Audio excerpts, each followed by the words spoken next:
Bonjour à tous. Quand ils ne pestent pas contre la concurrence du e-commerce et des grandes chaînes de franchise, les petits commerçants innovent eux aussi. L'enjeu, rendre leur boutique plus attrayante. Pour cela, ils font appel à des designers, à des architectes d'intérieur. De la séduction sur tous les étals, c'est le thème d'Eureko cette semaine, Florence. Oui, et nous le verrons avec deux exemples de commerçants nantais. Et pour en parler, nous recevrons sur ce plateau Bruno Houssin, qui est un architecte designer et qui a présidé il y a peu de temps le jury Nantes Shop Design. Et ce sera tout de suite après le baromètre API. Suivez l'actualité de tous les défis économiques en regardant le baromètre API avec Audacity Saint-Nazaire.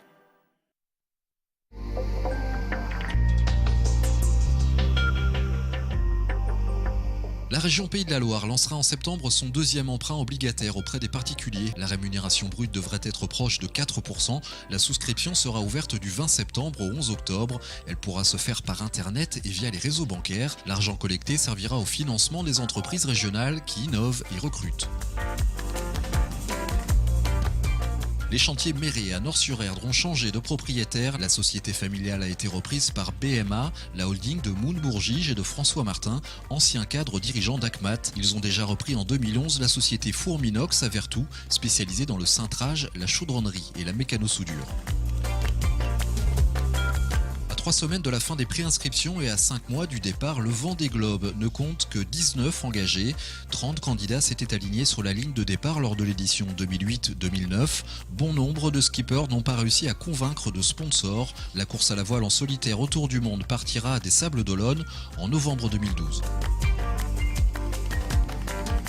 Le groupe familial GTE vient de céder SPI Peinture à Malville. La société est spécialisée dans les applications pour l'industrie sur des supports tels que les matériaux composites et le carbone.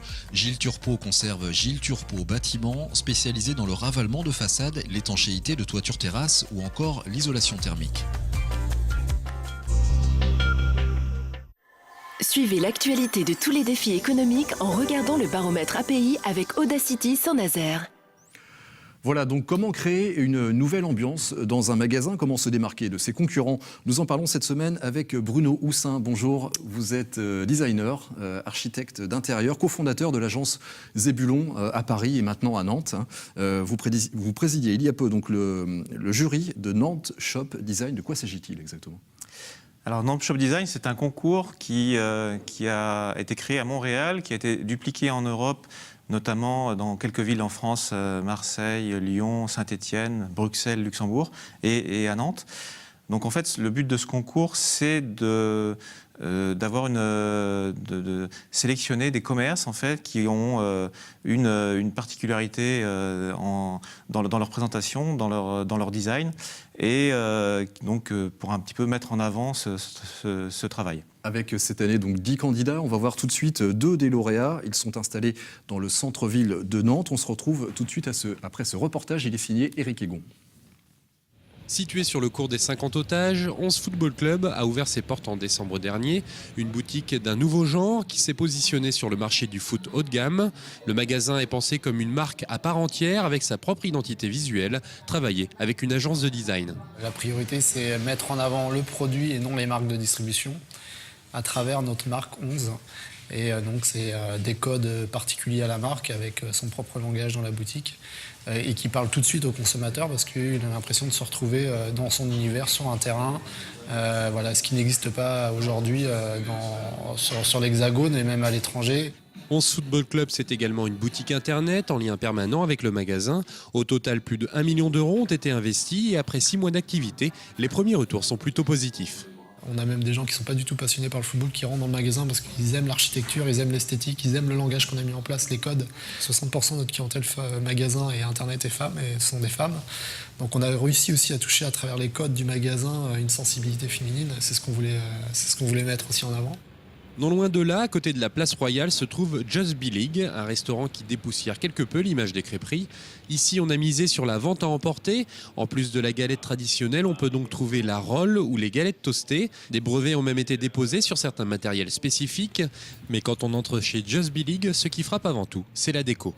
Comme on proposait une offre qui est différente par rapport à une crêperie classique, il fallait aussi qu'on ait un environnement qui ne rappelle pas spécialement la crêperie classique. En plus, aujourd'hui, je pense qu'à Nantes, on peut trouver des très bonnes crêperies qui proposent aussi un cadre breton. Donc, on s'était dit, ça ne sert à rien d'en faire une de plus. Ici donc pas de phare ni de petits bateaux, encore moins de filets de pêche au plafond, mais originaire de Pont-l'Abbé, en plein territoire bigoudin, Benjamin Floch est lui-même la caution Bretagne de cette crêperie pas comme les autres. Voilà, alors Bruno Houssin, ces deux magasins, vous les connaissez bien, vous avez épluché leur concept, leur travail. Par exemple, dans le cas de 11 Football Club, qu'est-ce qui tranche le plus avec ses concurrents ? Alors ce qui tranche le plus, c'est qu'il a, il a un design global en fait de l'espace commercial au site web en fait, qui dans le graphisme, dans le langage est cohérent. Donc c'est que là on a une visibilité à 180 degrés. Et c'est vrai que là c'est un concept qui a été assez loin dans la définition. Et Just Be League casse complètement les codes de la crêperie traditionnelle avec les tables en bois, les napperons.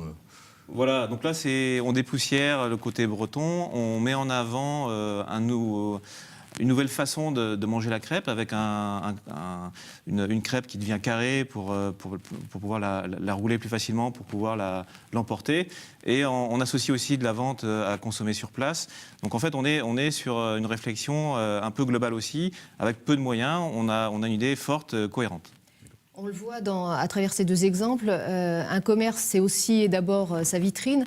Alors, quelles sont les règles ? Qu'est-ce qu'il faut faire pour inciter le consommateur à rentrer ?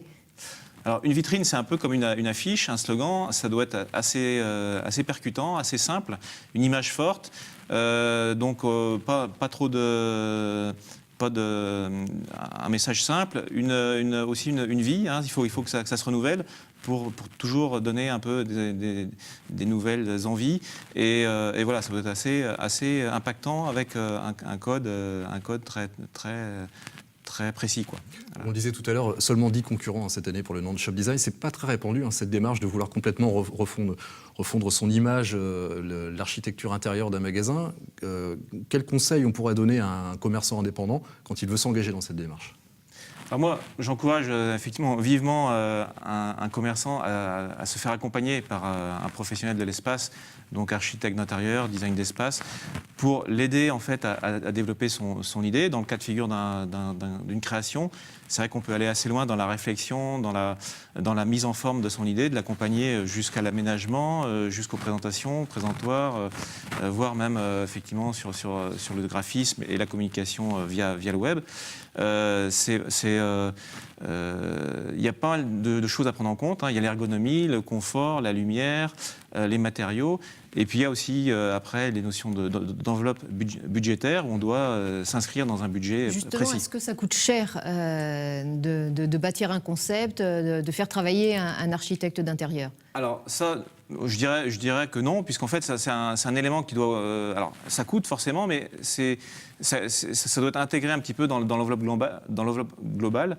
Moi je dis souvent que c'est un moyen de faire des économies ou en tout cas d'éviter de faire des erreurs, parce qu'en fait on a un conseil qui permet d'aller droit au but, et je pense que c'est vivement conseillé. Enfin moi et c'est assez simple. Il y a plusieurs possibilités. On peut faire aussi de la consultation. Alors pour être beaucoup plus concret, si on veut des chiffres, 11 Football Club, par exemple, ce projet a coûté combien à son propriétaire ? Je crois que c'était de l'ordre de 450 000 euros. Donc là, c'est un budget conséquent. Ils sont allés très loin dans le détail avec des détails de finition, et ils étaient sur un prototype. Donc c'est toujours un peu onéreux au départ. Donc c'est vrai que ça, c'est une somme importante. Just Be League, un budget un peu moins important apparemment. Just Be League, 30 000 euros. Donc ça n'a rien à voir. On est avec moins de moyens, donc on trouve des astuces avec des matériaux qui peuvent être décalés, mais qui vont permettre de donner un message clair. Et voilà. Le but, c'est pas seulement de faire plaisir à l'œil. On imagine, pour un commerçant, c'est d'augmenter son chiffre d'affaires, d'avoir un retour sur investissement. Est-ce que vous pouvez nous donner un exemple d'un commerçant qui a repensé entièrement l'architecture de son magasin et quels ont été les effets sur son chiffre d'affaires ? Par exemple, moi j'ai travaillé sur un concept d'opticien il y a déjà un certain temps, où la boutique était plus un bazar, une vitrine avec beaucoup de choses, des thermomètres, etc.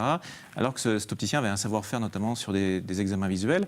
Donc en fait, on a pris le parti pris de faire un atelier au centre de son espace, donc mettre en avant son savoir-faire, mettre en avant son expertise.